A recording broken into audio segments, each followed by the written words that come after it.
અને પીએમ સાહેબ અથવા મારા સાથી મિત્રો ચેરમેનો અલગ અલગ અને અમારી કમિટીના સભ્યો અને પત્રકાર મિત્રો આ વર્ષના બજેટમાં 26-27માં જે કમિશનર અમારા સાહેબે મૂકેલું બજેટના અંદર એક 20 ઉમેરો કરી અને આ બજેટના અંદર નવી સુવિધાઓ જે મૂકવાના છે આપની સમક્ષ અમે રજૂ કરીએ છીએ।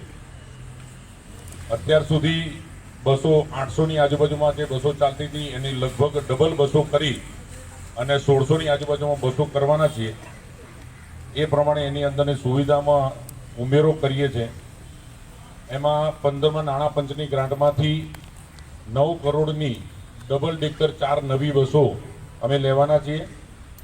દરેક ઝોનના અંદર પ્રી બસ શેલ્ટર બનાવવાના જેનો અંદાજિત ખર્ચ 2 કરોડ છે, જે 15મી નાણાં પંચની ગ્રાન્ટમાંથી લાવવામાં આવશે।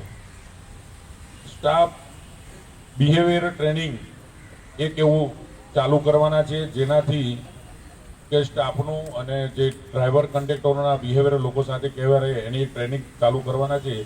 એનો ખર્ચ 20 લાખ રૂપિયા જે અમારો એએમટીએસના ખર્ચમાંથી લેવાના છે।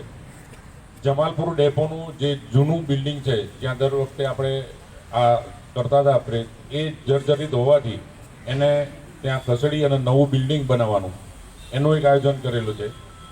અને જે અત્યારે પ્રદૂષણની વાત ચાલે છે પ્રદૂષણની એમાં નવી એસી બસોના અંદર જે પેસેન્જર બેસે એમાં જે એક પ્યુરિફાઈ મૂકવાના છે એર પ્યુરિફિકેશન, જેનાથી અંદર જે સ્મેલ હશે કે બેડ સ્મેલ કે જે ના આવે એ એના અંદરથી સાફ રહેશે। એનું બી એક આપણે અંદર પ્રોવિઝન કર્યું છે। અંદાજિત નવી 70 બસોના અંદર એનો ઉપયોગ કરવાના છે। અને એઆઈ આધારિત જે નવી બસો આવશે એનું સંચાલન થાય એ પ્રમાણેનું નવું સોફ્ટવેર ડેવલપ કરવાના છે।